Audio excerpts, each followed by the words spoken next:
নমস্কার। আশা করছি সকলেই সুস্থ আছো, ভালো আছো। আমি তোমাদের সাথে বিশ্বজিৎ পাল, আর তোমরা দেখছো এডুকেশন কোন বাংলা চ্যানেল। তো আজকে যে টপিকটি নিয়ে তোমাদের সাথে আলোচনা করব, এই টপিকটা আরো একদিন আগে নিয়ে আসা উচিত ছিল আমার। তো যাই হোক, দেরিতে আসছে। যাই হোক, আমি চেষ্টা করছি যতটা পারা যায় তোমাদেরকে সঠিক ইনফরমেশন দেওয়ার। তো চলো আজকে টপিক শুরু করবো, কিন্তু তার আগে তোমাদের কাছে রিকোয়েস্ট যে যারা চ্যানেলে এখনো পর্যন্ত চ্যানেলটিকে সাবস্ক্রাইব করনি, মানে নতুন এসেছো চ্যানেলে আমার ভিডিও দেখছো, তারা এখনো সাবস্ক্রাইব করনি, তাদেরকে রিকোয়েস্ট তোমরা সাবস্ক্রাইব বাটনে গিয়ে সাবস্ক্রাইব করে দিয়ে পাশে দেওয়া বেল আইকনে গিয়ে অল নোটিফিকেশনে ক্লিক করে দেবে। তাতে করে কি হবে, তোমার আপকামিং যত আমার ভিডিও আসবে এবং আমাদের চ্যানেলে যত ভিডিও আসবে সবগুলো নোটিফিকেশন তোমরা সবার আগে পেয়ে যাবে। এবং ভিডিওটি ভালো লাগলে তোমরা অবশ্যই লাইক করবে এবং তোমাদের বন্ধুদের সাথে শেয়ার করে দেবে, যাতে তারা এই ভিডিও থেকে লাভবান হয়। তোমাদের ছোট্ট ছোট্ট ইনিশিয়েটিভগুলো হয়তো ফ্রি, কিন্তু এটা আমাদের কি করবে, ভিডিওকে আরো বেশি বেশি লোকের কাছে পৌঁছে দিতে সাহায্য করবে। তো চলো কথা না বাড়িয়ে আমরা সোজা টপিকে চলে যাচ্ছি।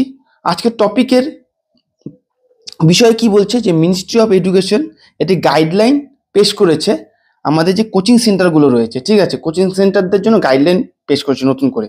কি কারণে? অত্যাধিক হারে কোচিং সেন্টারগুলো কি হচ্ছে, প্রাইভেট কোচিং সেন্টারগুলো বেড়ে চলছে, ঠিক আছে, অত্যাধিক হারে বেড়ে চলছে। এবং তারা কি করছে, ছাত্রদেরকে বিভিন্নভাবে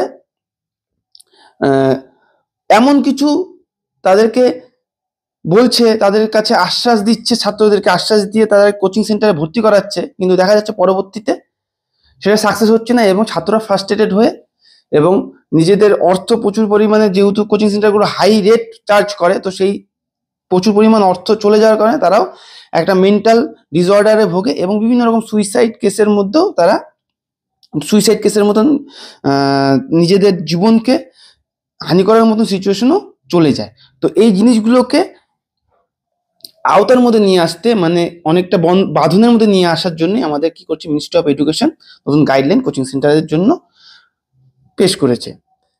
এখানে যে regulating private coaching of students wellbeing, মানে এটা মেনলি ছাত্রদের ভালো, ছাত্রদের যাতে ভালো হয় সেদিকে লক্ষ্য রেখেই কোচিং সেন্টারগুলোর জন্য এটা, প্রাইভেট কোচিং সেন্টারগুলো রেগুলেট করার জন্য এটা করা হয়েছে। দেখো, এই গাইডলাইনের ওভারভিউ দেওয়া হচ্ছে কি, addressing the unregulated growth of coaching centre. Coaching সেন্টারগুলোর আনরেগুলেটেড গ্রোথ মানে অত্যাধিক হারে ক্রমান্বয়ে বেড়ে চলছে, ঠিক আছে, দিন যাচ্ছে কোচিং সেন্টারের সংখ্যা বেড়েই চলছে, ঠিক আছে।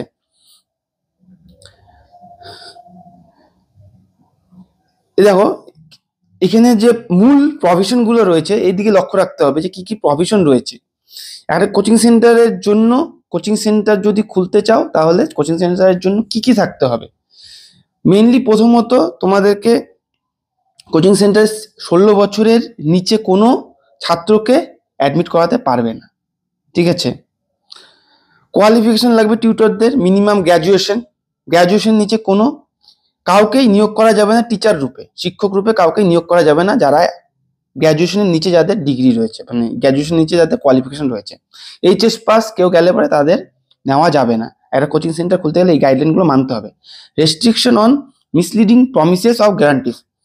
আমরা অনেক সময় কোচিং সেন্টারে গেলে পরে তারা কি করে যে এরকম জব গ্যারান্টি দিয়ে দেয়, 100% জব গ্যারান্টি, 99% জব গ্যারান্টি, আমাদের এখানে পড়লে পরে 100% সাকসেস, এরকম প্রমিস দিয়ে দেয়।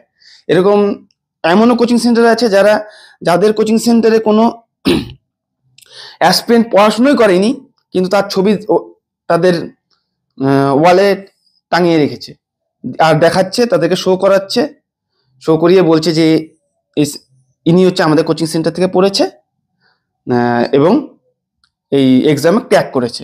তো এতে কি হচ্ছে, আমাদের যে আপকামিং ছাত্ররা রয়েছে যারা কোচিং সেন্টারে অ্যাডমিট হতে যাচ্ছে, ভর্তি হতে যাচ্ছে, অ্যাডমিশন দিতে যাচ্ছে, তাদের মিসলিডিং করা হচ্ছে, মিসগাইড করা হচ্ছে। বোঝা গেল? সেফটি মেজারের দিকে নজর রাখতে হবে। কেমন?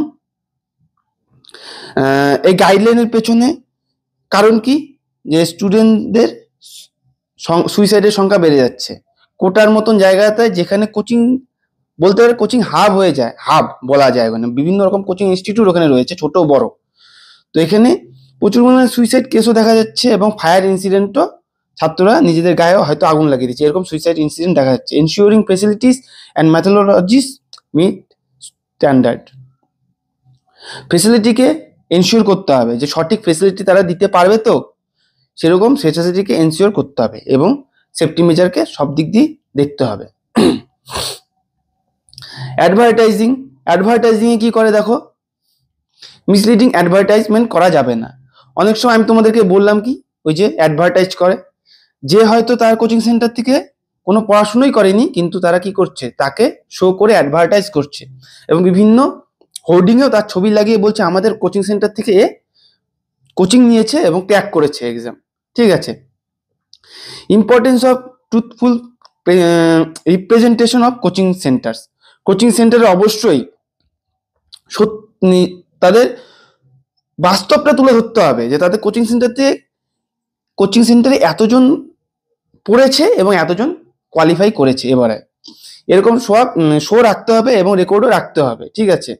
এটা ছাত্রদের, আমাদের গার্জিয়ান প্যারেন্টসদেরও সজাগ হতে হবে, তাদেরকেও কাউন্টার কোশ্চেন, তাদের যে কোচিং সেন্টারে অ্যাডমিশন করে দিচ্ছে ছাত্রদের, করাতে যাচ্ছে তাদের যে বাচ্চাদের, তো সেই ব্যাপারে তাদেরকেও সচেতন হতে হবে যে তারাও যেন কাউন্টার প্রশ্ন করে সেই কোচিং অথরিটিকে। ঠিক আছে। এটা তো বাস্তব কথা যে একটা কোচিং এ তুমি যদি 1000 জন ছাত্র থাকে, 1000 জনের ক্র্যাক করা কোনোদিনই সম্ভব নয়। ঠিক আছে, কোনোদিনই সম্ভব নয়। কারণ হয়তো 10টা পোস্টের জন্য দেখা যাচ্ছে 100 জন লড়াই করছে, সেখানে 10-এর জায়গায় কি 100 জনই ক্র্যাক করবে? কোনোদিনই সম্ভব নয়। আর একটা ছাত্র নিশ্চয়ই 50টা যদি কোচিং সেন্টার থেকে 50টা কোচিং সেন্টারে একটা ছাত্র পড়েনি, আর যদি 50টা কোচিং সেন্টারে একটা ছাত্রের ছবি দেয়, সেটা তো মিসগাইড করা হচ্ছে, ঠিক কি না? এটাই বলা হয়েছে এখানে। আর দেখো টিউটর্স কোয়ালিফিকেশন কি বলছে, মিনিমাম গ্র্যাজুয়েট। তোমাদের আগেই বলে এলাম যে তোমাদের টিচিং প্রোভাইড করবে তাদেরকে অবশ্যই গ্র্যাজুয়েশন পাসড আউট হতে হবে, মিনিমাম গ্র্যাজুয়েট হতে হবে, তবেই তারা একজন কোচিংয়ের টিউটর হিসাবে থাকতে পারবে। Restriction on hiring individuals with moral টার্পিটিউড conviction. এবং এমন টিচার নিয়োগ করা যাবে না যারা আগের থেকেই কোনো খারাপ কাজের সাথে যুক্ত ছিল। ঠিক আছে, এরকম কোনো টিচার নিয়োগ করা যাবে না। তার পরবর্তীতে দেখো কি বলেছে, রেজিস্ট্রেশন রিকোয়ারমেন্ট। একটা কোচিং সেন্টার রেজিস্ট্রেশনের জন্য কি থাকা বাধ্যতামূলক, কি রিকোয়ারমেন্ট রয়েছে। একটা কোচিং সেন্টার অবশ্যই কাউন্সেলিং সিস্টেম থাকতে হবে। কেননা দেখো, ছাত্ররা যেহেতু সেখানে কোচিং করতে যায়, অনেক সময় তাদের মধ্যে ফ্রাস্ট্রেশন এসে যায়। ঠিক আছে, তারা বুঝতে পারে না তারা কি করবে পরবর্তীতে। ঠিক আছে, সেজন্য তাদের মস্তিষ্ককে অ্যাক্টিভ রাখার জন্য তাদেরকে কাউন্সেলিং করতে হবে, তারা যেন সঠিক চিন্তাটাই করে। এবং কাউন্সেলিং সিস্টেম প্রত্যেকটা কোচিং সেন্টারে রাখা উচিত। ঠিক আছে, যাতে যদি কোনো কারণে তাদের যে উদ্দেশ্যে গেছে সেটা যদি ক্র্যাক নাও হয়, তারা যেন কোনো রকম খারাপ পদক্ষেপ না নেয় নিজেদের উপর। ঠিক আছে, এরকম কাউন্সেলিং ব্যবস্থাও রাখতে হবে। ওয়েবসাইট থাকতে হবে প্রত্যেকটি কোচিং সেন্টারে, যেখানে সেখানকার টিচারদের কোয়ালিফিকেশন, কোর্স, তারপরে কোর্সের ডিউরেশন, ফিস, হোস্টেল ফেসিলিটি সব নিয়ে ডিটেলস দেওয়া থাকবে ওয়েবসাইটে। ঠিক আছে, ওয়েবসাইট খুললেই যেন ছাত্ররা আগে থেকে সেই সব ইনফরমেশন পেয়ে যায় যে হ্যাঁ, এই ইনস্টিটিউটে, এই কোচিং সেন্টারে এই ফেসিলিটি আমাকে দেবে এত টাকার বিনিময়ে। আবার প্রত্যেকটা ফিসও উল্লেখ করতে হবে। মানসিক স্বাস্থ্যের দিক দিয়েও নজর রাখতে হবে।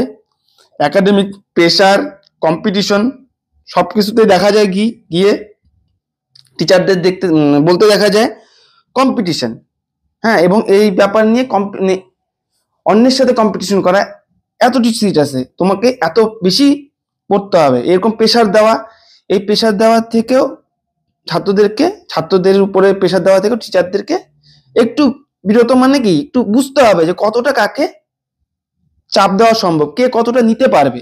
এই দিকেও আমাদের নজর রাখতে হবে। ছাত্রদের মানসিক দিকেও নজর রাখতে হবে প্রত্যেকটি টিচারের। তার জন্য কাউন্সেলিং সিস্টেমটাও রাখা বাধ্যতামূলক।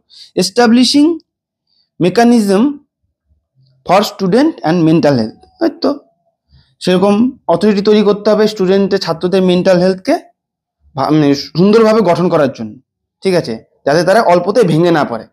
কাউন্সেলিং সিস্টেম থাকতে হবে। Importance of counselling system, availability of psychologist and councillor information. Counselling system থাকতে হবে, অ্যাভেলেবেল সাইকোলজিস্টও থাকতে হবে, মনোবিদ যারা রয়েছে তাদেরকে রাখতেই হবে কোচিং সেন্টারে একটা করে, যাতে ছাত্ররা সহজেই ফ্রাস্ট্রেটেড হয়ে না যায় এবং মানসিক দিক দিয়ে ভেঙে না পড়ে।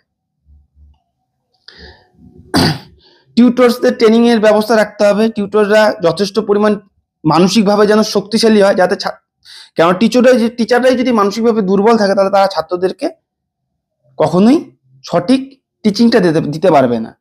তো শিক্ষকদেরও জানতে হবে ছাত্রদের মানসিক দিক কিভাবে বোঝা সম্ভব, সেই দিকেও শিক্ষকদের ট্রেনিং দিতে হবে এবং শিক্ষকদের ট্রেনিং গ্রহণ করতে হবে। তারপরে effective communication about students areas and improvement, কার্যকরী যে কথোপকথন করতে হবে, ছাত্রদের সাথে বেশি পরিমাণ কথোপকথনের একটা পরিবেশ তৈরি করতে হবে, ঠিক আছে। তবে স্টুডেন্টস সুইসাইড কেস দেখা যায়, এইটা তো মনে করো একটা ইনসিডেন্ট বলেছে, ওই সব গাইডলাইন থাকতে হবে, ঠিক আছে। সুইসাইড কেস এর আগে রয়েছে 2023 সালে কোটাতে অনেক সুইসাইড কেস রয়েছে, সেই দিক থেকে বিচার করে এইসব গাইডলাইন তোমাদেরকে সরকার কোচিং সেন্টারের উদ্দেশ্যে গাইডলাইন পেশ করেছে, ঠিক আছে। ছাত্রদের মেন্টাল হেলথের দিক দিয়ে মেন্টাল যে হেলথ রয়েছে, যে মানসিক স্বাস্থ্যকে আরো শক্তিশালী করার জন্য এবং যাতে ছাত্ররা এর বিরুদ্ধে লড়তে পারে এবং তাদের সঠিক গাইড দেওয়া সম্ভব হয়, সেই দিক দিয়েই বিচার করে কোচিং সেন্টারের জন্য নতুন গাইডলাইন পেশ করা হয়েছে। ফি স্ট্রাকচার করতে হবে, ensuring fair and reasonable tuition fee, সঠিক যেটা এই মনে করো একটি কোর্সের জন্য এই কোর্স ফিটা প্রযোজ্য, সঠিক course fee, right course fee, ঠিক আছে। এই কোর্স ফিটা মনে করো যেটা 100 টাকার কোর্স, সেটা 500 টাকা করা যাবে না, সেটাকে তোমাকে কোচিং সেন্টারকে অবশ্যই এই দিকটাতেও নজর রাখতে হবে, ঠিক আছে। রিফান্ড পলিসি স্ট্রং থাকতে হবে, স্টুডেন্ট লিভিং অ্যান্ড কোর্স প্রিম্যাচিওরলি, যদি মনে করো কোনো ছাত্র কোনো ইনস্টিটিউটে অ্যাডমিট হয়েছে এবং তার কাছ থেকে পুরো সেশনের পুরো যে কোর্সের ফি নিয়ে নেওয়া হয়েছে এবং সে যদি সেখানে হোস্টেল নিয়ে থাকে সে এবং পুরো সেশনের হোস্টেল ফিও নিয়ে নেওয়া হয়েছে, কিন্তু সে যদি মাঝে সেশন ব্রেক করতে চায় এবং কোর্সকে কমপ্লিট করতে না চায়, সেক্ষেত্রে সেই কোচিং সেন্টারকে এনশিওর করতে হবে তাকে ক্যাশব্যাক করতে হবে, ঠিক আছে। সেই রেশিওর ভিত্তিতে টাকাকে ভাগ করে নিয়ে যত মাসের সে কোচিং নিয়েছে সেই মাসের টাকাটা কোচিং সেন্টার রেখে বাকি মাসের টাকা তাকে রিফান্ড করতে হবে। এই গাইডলাইনও সেখানে বলা রয়েছে, ঠিক আছে। গভর্নমেন্ট মনিটরিং পলিসিও চালু থাকবে, স্টেট গভর্নমেন্ট অবশ্যই এর জন্য দায় থাকবে, কোচিং সেন্টারগুলোকে মনিটর করতে হবে স্টেট গভর্নমেন্টকেই। আর যে ensure eligibility and status factory activities and coaching সেন্টারের যে অ্যাক্টিভিটিগুলোকে যেন সন্তুষ্টিজনক হয় সেই দিকেও এনশিওর করতে হবে, সেটা অবশ্যই স্টেট গভর্নমেন্টের দায়িত্ব, ঠিক আছে, স্টেট গভর্নমেন্ট দেখবে। Regulation responsibility acknowledge the representability and state union territory government, state এবং ইউনিয়ন টেরিটরি গভর্নমেন্টই এই রেসপন্সিবিলিটি গ্রহণ করবে, এই রেগুলেশনকে কার্যকরী যাতে হয় সেই রেসপন্সিবিলিটি রাজ্য এবং যে কেন্দ্রশাসিত অঞ্চল রয়েছে তাদের সরকার এটাকে চালনা করবে। Best practice for regulation act state and UT level. তো দেখো এই যে গাইডলাইন তো মনে করো আমাদের কেন্দ্র সরকারের যে এডুকেশন মিনিস্ট্রি রয়েছে তারা তৈরি করে দিয়েছে, কিন্তু এটাকে মনিটর করতে হবে রাজ্য সরকারের দায়, এটাই বলেছে। হ্যাঁ, আর ইনস্টিটিউট চাইলেই তোমরা খুলতে পারবে না, যে গাইডলাইন গুলো বলা রয়েছে সেই গাইডলাইন গুলোকে অবশ্যই মানতে হবে। যদি গাইডলাইনের কোনোটাতেও যেহেতু মনিটরিং টিম থাকবে তারা মনিটর করবে, আর গাইডলাইনে যদি কোনোটাই মিস থাকে তাহলে কিন্তু সেই কোচিং সেন্টারের রেজিস্ট্রেশন বাতিল হয়ে যাবে। তো কোচিং সেন্টারের দিকেও এটা চিন্তার বিষয় এবং ছাত্রদের দিকে ভেবেই এই গাইডলাইনকে তৈরি করা হয়েছে। তো আশা করছি ইনফরমেশনটি তোমাদের কাছে ভালো লাগবে এবং তোমরা সজাগ হবে। কোনো কোচিং সেন্টারে অবশ্যই অ্যাডমিট করতে গেলে তোমরা সবকিছু যাচাই করে নেবে আগেই, ঠিক আছে। চুপ করে কোর্স আসলো, কোর্স দেখলে নিয়ে নিলে সব বিচার করতে হবে। অনলাইনেও এরকম প্রচুর অ্যাড আসবে, অনেক কিছু বলবে, এই করে দেবে, এই টাকা ইনকাম, ওই টাকা ইনকাম। শুধু কোচিং সেন্টারের কোর্স না, নিজে অন্য সব কোর্স নিতে গেলেও একটু ভেবে চিন্তেই নেওয়া উচিত, যেহেতু টাকার ব্যাপার। তো চলো, এই হোপ সবার কাছে এটাই তথ্যপূর্ণ একটি ভিডিও মনে হবে এবং তোমাদের ভিডিওটি ভালো লাগবে। তো চলো, পরবর্তী ভিডিওতে দেখা হচ্ছে। সবাই সুস্থ থাকো, ভালো থাকো এবং সজাগ থাকো, ঠিক আছে। জয় হিন্দ, জয় ভারত, ধন্যবাদ।